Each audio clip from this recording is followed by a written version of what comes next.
What's up? What's up? What's up? What's up? I'm excited. It's finally the day. It's finally the day. I've been talking about this day for a long time, and it's finally that day. So it's that day. It's that day. I'm launching a Flipstarter for my documentary. If you can't read everything that's going around this promotion right now, that I just whatever. You made it here, so welcome. Today we're going to talk about the Flipstarter for my upcoming feature-length documentary, Breaking Bitcoin. That well, let's just start reading the Flipstarter, shall we? I have everything written out already. There's no there's no use. There's no use. Just like, all right. So it's at ismikekomaranskydead.com. I'm trying to raise 0.69 BCH to keep the site alive, to see if Mike Komaransky is dead. And this is a very important website because every 100 heartbeats, oh my God, he might be dead. So every 100 heartbeats, he has like a Fitbit on, and it broadcasts that he's alive on the blockchain, that his heart's beating. So it looks like we don't know if we might have to check up on him and see if he's okay, because he hasn't gotten a transaction through in a while. So okay, that was a joke. That's not my real Flipstarter. This is my real Flipstarter. This is my real Flipstarter right here. So let's do this thing. So here's a cool movie poster. Wow, it's so cool. It's a movie poster. It doesn't look too indie, right? It doesn't look too indie. And so let's go through it, shall we? So Breaking Bitcoin. Bitcoin. Nearly everyone has heard about it. The decentralized internet cryptocurrency that has rocketed in value the last 10 years and made many rich. What few people know is that Bitcoin split into two different versions on August 1st, 2017. Previous to this date, there had been a debate on how to scale Bitcoin so that everyone in the world could use it as their native currency without the need of an intermediate party, like the government. These internal politics have been one of deception and social media manipulation. It seems Bitcoin development and community has been influenced by the banking system, and there are even hints to government meddling, both of which have lots to lose by the success of Bitcoin. Bitcoin Cash is a result of this debate, a separate version of Bitcoin that is continuing to try to push to make Bitcoin a money for every man, woman, and child around the globe, no matter what. No matter which country or income status. Breaking Bitcoin, a featured documentary, about 1 hour and 20 minutes, travels the world to find those lives who have been changed from using Bitcoin, and not just as a speculative asset and getting rich, but as an actual way to increase an individual's economic freedom. Wow! Wow! Alright, let me put this link out. Going through it right now. Going through it right now live. Boom, boom, boom, boom. Okay. And so, yes, this is Breaking Bitcoin. And of course, if you have any questions or comments about this film, feel free to drop them in the chat boxes. I'm on Twitch and YouTube. And so, about me, I'm Colin instead. I've been in Bitcoin since 2013. I invested a small amount, but didn't start really diving into the rabbit hole until 2017. My first Bitcoin production, well, because, the hype easy, I was actually using it as money. Probably should mention that, but anyways, my first Bitcoin production was high-quality commercial, Bitcoin Cash, the future of money today. And many of you might have seen this, but let's take a look. Let's take a look, skis. George sits serenely in his barber chair. Suddenly, he realizes he's left his wallet at home. How would he be able to pay for him and his son and his haircuts? Would he have to sweep the floor after hours? Would the barber just shave his head? Or maybe he would be publicly shamed. Noticing Andy gesturing wildly towards the mirror, George pleads for his help. Andy smugly opens his Bitcoin Cash wallet and sends his Luddite father exactly 2 haircuts worth of Bitcoin Cash. Hey, thanks, man. Bitcoin Cash, the future of money, today. So yeah, I made that with Bitcoin Cash Fund, rest in peace. Bitcoin.com sponsor Bitcoin Cash Fund. They didn't actually sponsor the video directly. But anyways, that's one example of many of what I can do with the camera. So, and the percent possibility this will end up on Netflix, I'd give it a 50%, to be quite honest with you. I'm going to give it a solid 50%. If it doesn't get on here, it'll get on somewhere like Amazon Prime or something like that. So I have good hopes for Netflix, to be honest with you, because they already have Breaking Bitcoin on, not Breaking, mine's Breaking Bitcoin. They have Banking on Bitcoin on there, and we'll talk about it a little bit later in the show. Oh, shit, I can go back. 99%. 60%. I'd say it's 50. It's gonna be on a streaming service. Like that, I think that's what I can almost guarantee. So, and so at the end of 2018 was my first video in crypto where I actually turned the camera around on myself and started using my actual voice and face. I think it was like a shit talking about a Lightning Network, to be honest with you. I've been involved with many Bitcoin video projects since, and has led me to San Francisco, Amsterdam, Tokyo, and Australia. Since being in front of the camera, I've thrived. You call it thriving, I guess. And I've started doing live streaming. I host a Bitcoin show, calling it like it is, twice a week, where I talk about topical events, Bitcoin history, and sometimes bring on guests. Welcome to that. Picking up Bitcoin was good 3 years ago. She changed fast, and it's time to get a document that is relevant. Exactly. I use it as my outlet for all things crypto. As of right now, I have 93-minute to 1 hour long episodes. I built a small, pretty damn small, but dedicated following with my high production value shows. That's you guys. While my audience is a huge, the voice I've developed in my show, I will use to weave all the intricate and seemingly unrelated events together in one cohesive film. My other real job is in the film industry. My specialty is Steadicam operator, but I have directed many small productions, and I'm on various sets every week. I know the process it takes to put a full feature film together. Some of my more recent work can be seen at colonistat.com. Oh, it looks like a cool site. And my full crew is at staffmeup.com. So this is just me saying who I am. And so, wow, this nice short film. If you want to check it out, colonistat.com. There's a small part of partial nudity. But you'll fare any better. It's a short film, and then I have some other stuff on here. I really do need to update this, but it's hard to get content sometimes from what you shoot. Hunting for food is critical in maintaining strength as a primal survivor. So I shot Is it this. also critical to go shirtless? You're gonna scare the neighbors. You think finding dinner is so easy? It's pretty easy. I've got hot and ready's from Little Caesars. Primal Survivor on National Geographic is presented by Little Caesars, home of the large $5 hot and ready pepperoni pizza. So I camera operated that one, so I just held the camera. So, and then this video, for example, it's a music video. It got a couple million views. It's this like African rapper guy. Apparently they're famous, but I operated this whole one, held the camera. You know how it goes for these folks. How many views has this one got so far? This would be great. Yes, I do indeed hope so.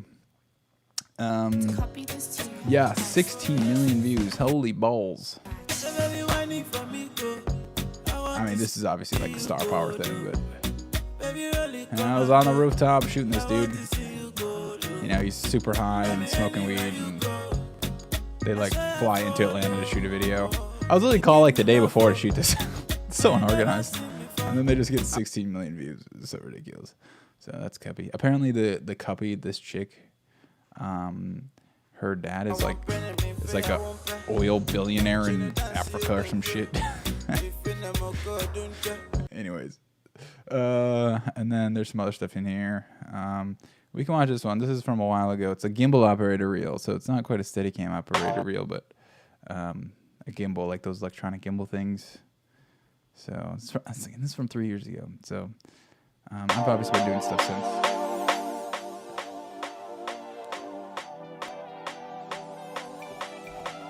It's not like I'm that long.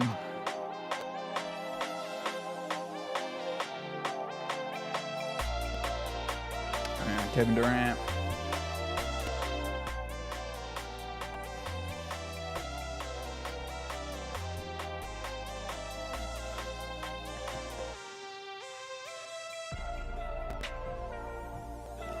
Kind of cheesy.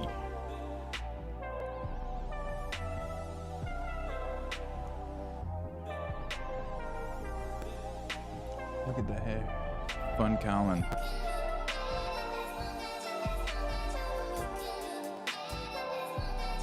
So, anyways, that's that. I need to get a new Steadicam reel up. So, yeah, there's some cool stuff in there. So, yeesh. So, if somebody donates, do I have to refresh? I already shielded your Flipstarter mic. Okay, so about into the documentary. Mike, when you die. Yeah, excuse me, Mike. There's a problem. You might be dead, so I'm not sure if that's the real mic in my comments in my chat right now. because the real one might be dead. So he might have. Somebody might have killed him and gone on his YouTube channel. So. Breaking Bitcoin, a featured documentary, travels the world to find those who have lives have been changed from using Bitcoin, not as a speculative asset, but as a way to increase an individual's economic freedom. Once cheap and fast way of transferring value, Bitcoin Core with the ticker BTC is now slow and expensive due to its strange turn of direction. Bitcoin Cash with the ticker BCH split off so it could have bigger block size, which in oversimplified terms means it can handle more transactions with lower fees than BTC. In December 2017, when Bitcoin Mania was at an all-time high, and with it, its price, 1 BTC for $18,000. Oh, there's a grammar error. Oops. At this time, it costs an average of $50 just to send one transaction. That's right. Send any dollar amount of Bitcoin, even just 1 cent Bitcoin costs $50 just to use. The documentary will interview many experts in the field to drive the narrative, using found footage from Bitcoin's... There's not... Jesus Christ. From Bitcoin's history, as well as travel to countries such as Venezuela... I swear I read through this. As well as travel to countries such as Venezuela and South Sudan, where Bitcoin is being used as a safe haven against out-of-control government monetary policy. Venezuela is set to have over 1 million% inflation this year. Bitcoin gives these people an opportunity to protect their wealth. Bitcoin Cash is being used for a charity called Eat BCH. Everybody knows what that is. The shareable club. In Venezuela, where people all over the world can send Bitcoin to locals and who then buy food with their Bitcoin, cook it, and feed the less fortunate. BCH is able to cross borders with negligible fees, cutting out the charity middleman and leaving more money for those in need. This charity also has a branch in South Sudan, both of which will be featured in the documentary. Bitcoin Cash also has more adoption in those countries besides these 2 charities that I will cover while there. There are indeed many other ways Bitcoin can help the less fortunate. Bank the unbanked is a common saying in crypto, and this document will personify that. So that's where we're going to get the feels in this documentary. That's where we're going to get the feels. In other more developed countries, Bitcoin is used for everyday commerce. In North Queensland, there are over 50 brick and mortar stores where Bitcoin is accepted, cutting out the bankers and saving the merchant on credit card fees. Merchants will be featured and give their reasoning for accepting BCH. You can see a documentary quality clip shot in Australia and edited in the first 50 seconds of this episode of my live show.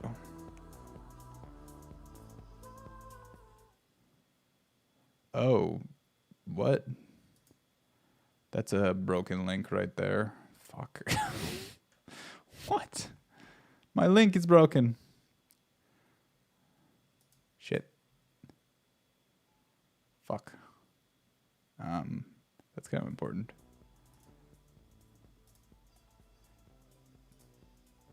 Rip.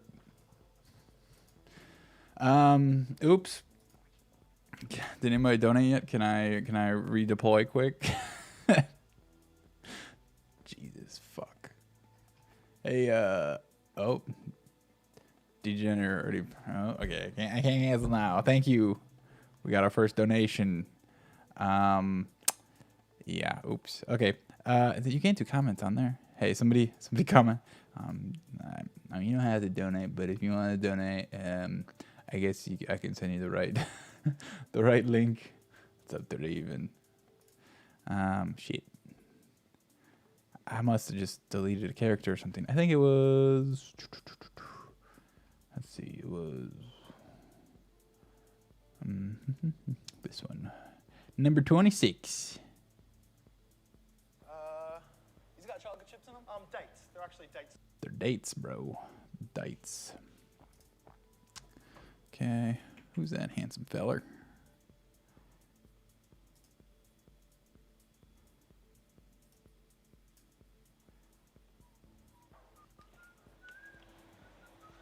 Hey, how's it going? Good, thanks, mate. What Such can I an get for actor. you? He's got chocolate chips in them. Dates. They're actually date scones. They're dates. Interesting. Okay. Fruitcake balls. Those sound interesting. I'll try one of these fruitcake balls. Awesome. One of the fruitcake balls. Yeah. With the balls. And I'll be paying in Bitcoin. Awesome. Just be $4 for that one. Cool. Right. Check this guy out. And sent. All There done. it goes. Cool. Thanks, mate. That won't be too long. Cool. Thanks. Cheers. There we go. That's it. And boom. Oh, God. And boom. So that's 26. Do people that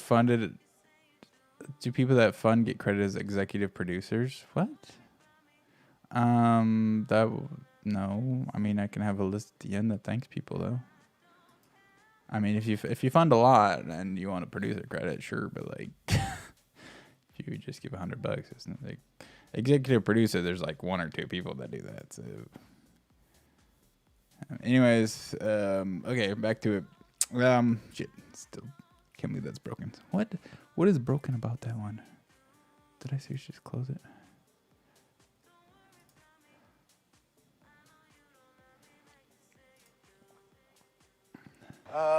Did I get your tip? Yeah, it was. Dates. They're actually date scones. Dates. It was the $10 one. It's $10 one. Thank you. Put it to good use. Maybe I'll donate to myself to fix my link. Okay, I'm just looking at this link. SYYCN2. CN2 0. How does it not work?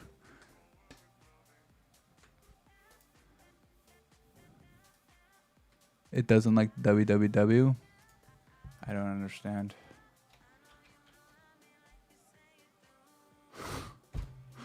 That doesn't make sense to me. Anyways, moving on. There are many reasons why Bitcoin is here to stay. If only the community stays vigilant for the attacks of every kind and manage to push adoption through all of them. This documentary will cover the social media manipulation as well as feature short animation sections where more technical subjects are broken down into easy to understand concepts.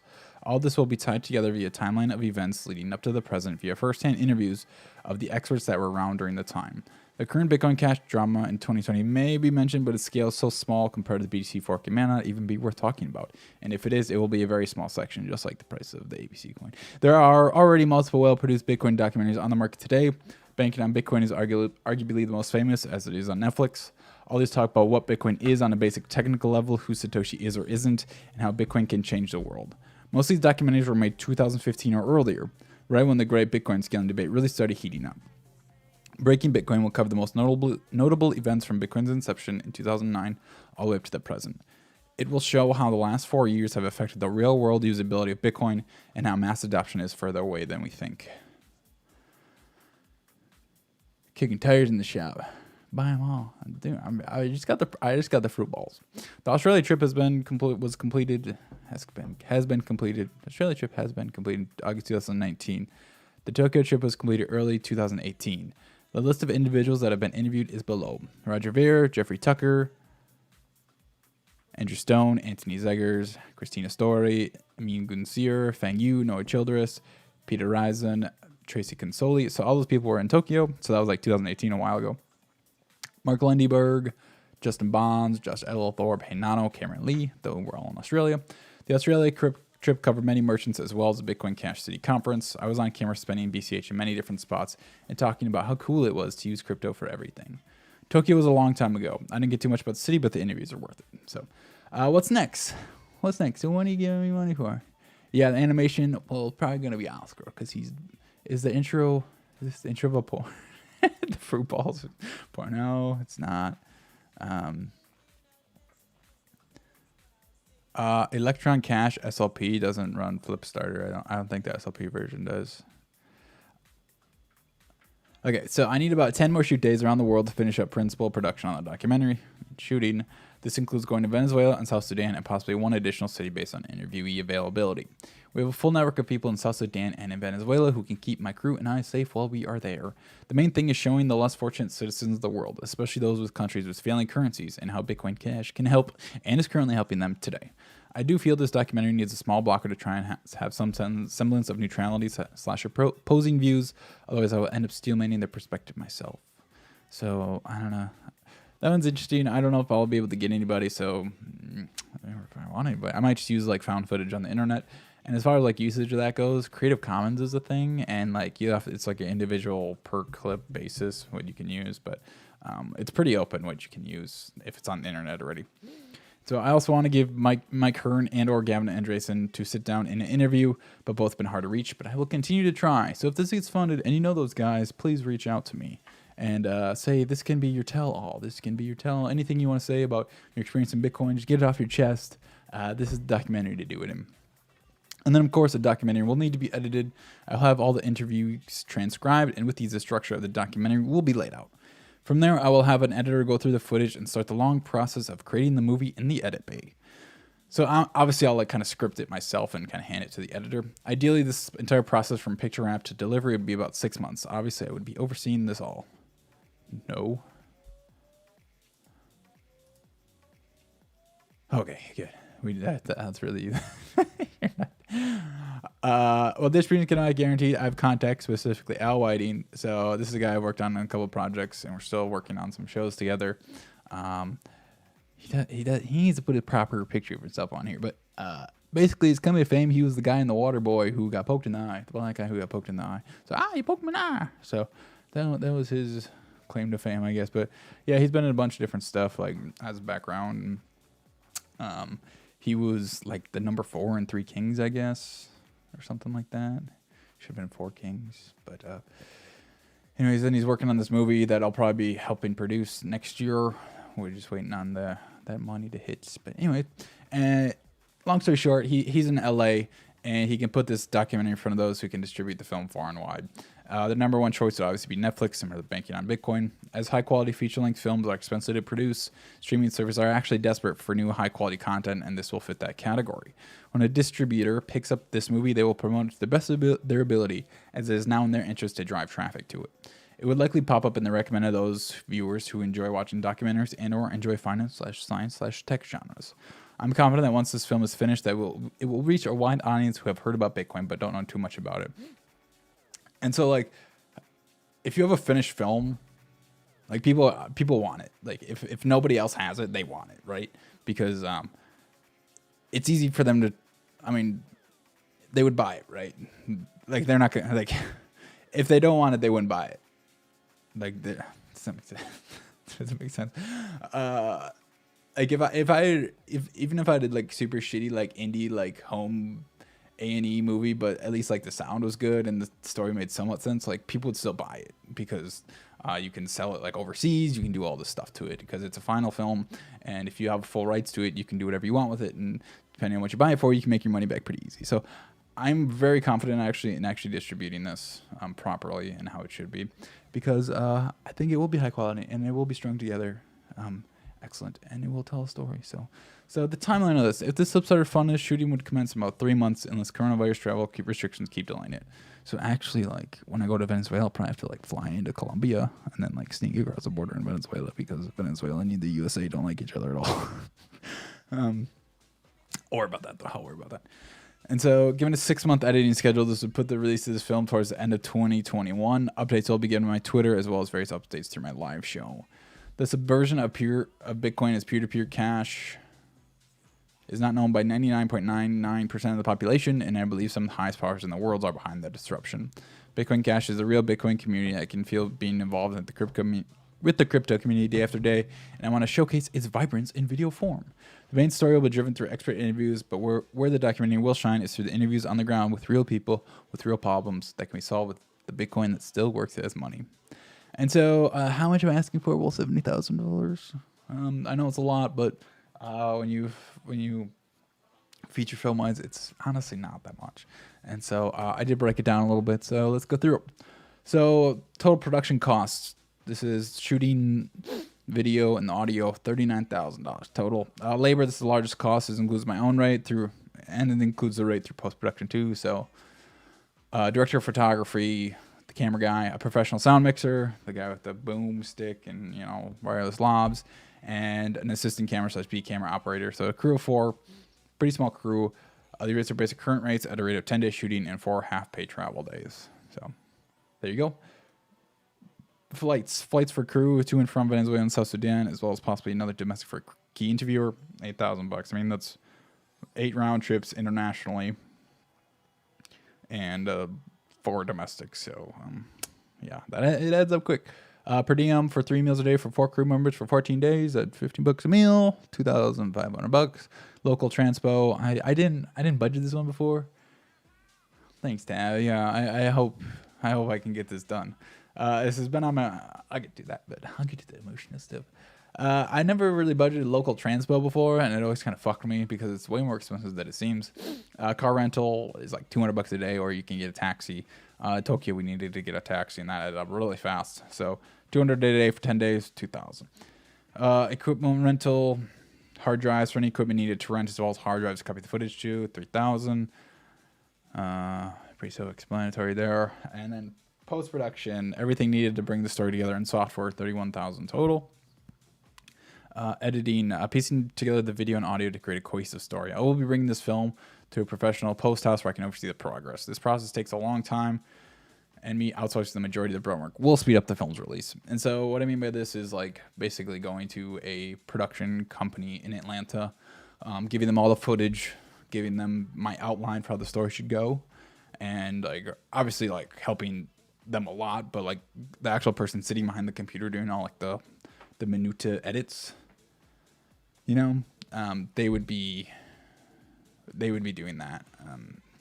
Personally, I can edit obviously, but like a project of this size, I'm not very organized when it comes to editing. I did try to do like a 50-minute film in college, and man, that was a fucking mess. And so just bringing this to a post house that knows what they're doing, I think it is key to making this like a nice, beautiful documentary. And of course, I'll be able to like sit behind him and give him feedback as he goes through it. But a lot of it is going to be brunt work and just cutting it all up. And so this is why I need like the interviews transcribed as well, which I don't actually have budget in here, but I'll pull it from somewhere. That's no problem. It ain't gonna be too much money. And so me transcribing it is going to allow me to script the movie out in, say, like a Word document or something. And then it allows the editor to piece it together because it's a complicated thing. You know, it's a complicated thing for somebody that like, editing it to create this story without any sort of outline. So I have to obviously do that for him. And so that's that. That's the editing process. It's the scariest process of them all. Because, yeah, that's where the film really comes together, is in editing. So... okay, then animations. To explain the concepts of Bitcoin as simply as possible, I work with professional animators during the post process. That's pretty self-explanatory. What's a block size? What's a fork? Who decides what goes into? You know, who decides to get into? Ooh, I just found something for Roger tweeted. Anyways, sound editing, mixing. You just separate it from picture editing. The sound mixing, make sure everything sounds good. It sounds crisp and clean. You've never heard a film with poor sound for a good reason. So if it's something on if there's something on Netflix, it's not gonna have bad sound. If a film has bad sound, it will never ever make it to nobody will buy it, because in a movie you can have bad sound, you can have horrible like cinematography, horrible camera work, but if you can hear it, you can still watch it, right? You still can hear. It's kind of uncomfortable because of the picture, but you know, if you have like the best cinematography in the world, but your sound is shit, nobody's gonna watch your movie. It's uncomfortable. They don't want it. So sound is very important. And so that comes out to $70,000, and that's just under 300 BCH. So thank you for reading, and I hope I can finally finish this film. It's been on my mind for 4 years. And so, you know, when I first like got into like deep into the rabbit hole, I was like, somebody needs to like document this shit, right? And so this is kind of always like in the back of my mind, like I need to make this documentary. I need to get it going. This is in my mind when I was to Tokyo in 2017. I asked questions when I went to Tokyo. I actually did. I should have put that link in here. Actually, now I think about it, I did a recap of the event in Tokyo, but like all the interviewers, I did like conference questions, and I did like Bitcoin questions at the end of her documentary. And so I actually interviewed Craig Wright then, so I could put Craig Wright in a film if I wanted to. The no friendo. Don't forget Sudan. And he'll never make it out alive. Yeah, no, I know people there. The EPCH guys, Josh Edelthorpe. Another donation. Oh shit, sweet. Let them all know Bitcoin. Thanks, means of exchange. Let them all know Bitcoin Cash, Bitcoin. Dang, we're 1% of the way there. That's what I'm talking about. So Josh Edelthorpe and his girlfriend, I think, Lizzie, they're like the people that have coordinated the stuff in South Sudan. And Lizzie's lived there for like many years, and she's like a white girl, and she's been fine. So if she's like, hey, Brent, thanks. That's the first one I see pop up. I would like Morgan Freeman as a narrator on Zimmer soundtrack. We're going to have to bump the budget up by a couple thousand BCH for that one to come through. So yeah, again, like it's going to be super small crew in Venezuela and South Sudan. Like 4 people is pretty small to begin with. And so we can kind of, skirt around like being like, oh, we have big cameras and sound equipment. Like we'll probably just like put like wires on us so there's no boom going around, stuff like that. Like we'll be smart about it. I know I've only shot like in first world countries, so I'm just kidding. I have shot in Jamaica, and we had too big of cameras there. To be honest with you, but we were integrated with the locals, so it was fine. But yeah, cool. Up to 4 BCH already. Sweet. That's what I'm talking about, people. Thank you so much.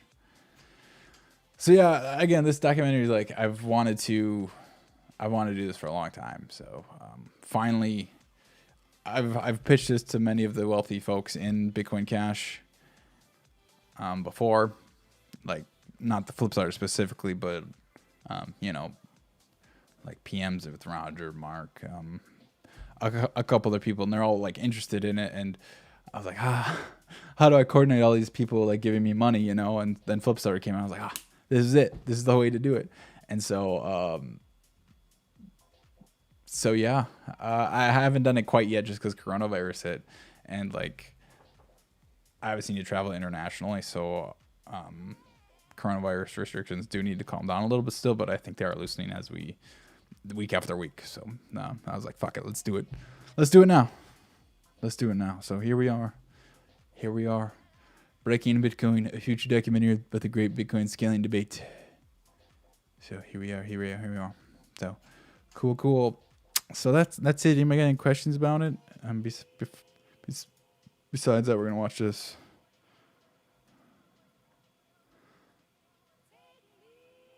So I had David Bond on the show once, and he's just like a gangster when it comes to like manipulating the news. $1,000 worth of Bitcoin cryptocurrency that was spread. Turning now to the $1,000 worth of Bitcoin cryptocurrency that was spread across downtown in the last few days. 23 ABC's Bayan Wang spoke to residents who tracked down some of the money and the anonymous person behind it. He joins us live from the Fox Theater with more on what this is all about. Yeah, Jessica, good evening. Well, what this is all about is actually pretty interesting, but we'll get to that in a second. I want to first show you guys how people acquired this money. You can see behind me, these stickers, like the one beside me, is a Bitcoin Cash sticker. You see it has a little barcode over here. Well, this was dispersed all over town. Actually, I think somebody is just scanning it right now. Do you want anything? Somebody already beat me to it. Somebody already beat me to it. Well, that's what a lot of people were dealing with the last couple of days when these random stickers popped up. Take a look. I thought it was fake, but I wanted to look, so, and they're not, apparently, so they're all real. If you were at the right place and right time in downtown Bakersfield on Monday and Tuesday, chances are you may have seen one of these stickers. And for those who look closely, it may have been worthwhile. She found $100 right behind us over here. They were Bitcoin Cash stickers, each with different amounts which could be claimed by downloading the Bitcoin app and scanning the code. At the bottom of the stickers were clues that led to a grand prize of $500 worth of Bitcoin cryptocurrency. That can be converted to cash at various ATMs. Harry TB was the lucky winner, finding the golden sticker on the Father Garces statue off Chester Avenue. I found $540. It contained money, and there was clues for more money on the bottom of the tags. So who is behind all of this? I don't normally live in this country. I'm usually abroad. And I'm really bored. The Bitcoin man of Bakersfield is how he'd like to be addressed, asking for anonymity as he plans to release larger prizes in Bakersfield. But why give away free money? I just thought it would be fun, and I thought it would help people. But rooted behind the fun is a larger purpose he aims to achieve, bringing awareness to cryptocurrency, a utility he says is sent anonymously without government. That's fucking sweet. That's fucking awesome. I was just bored. Okay, anyways, yeah, I have wanted to make this forever, as long as I've watched the show. Yeah, the reason I actually went to a live show rather than, I've said this many times, but I went to a live show rather than like edited clips, because that like 4-minute video I did on the fork, that, I mean, it has a good amount of views now, so like it makes sense to do stuff like that sometimes, but it just takes so long. Like it takes like a full week to do like a 4-minute video, right? And you can pack so much info into like an edited piece like that, but editing's not my favorite thing, and so like me editing a full feature is just crazy. The Bitcoin man. Oh my god. Look at this shit.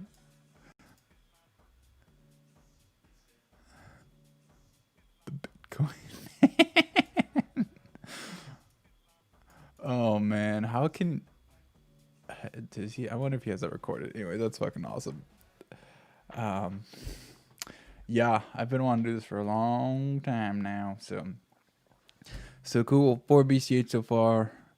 I'm sure we'll get some big ones coming in soon, but cool. I think I'll wrap up this YouTube show here, and I think I'm gonna put the link to the proper episode in the description, because that one's broken. But anyways, I'm gonna hop over to Twitch now and hang out for a while. So please come over to Twitch at this point. So please come over to Twitch. Thanks.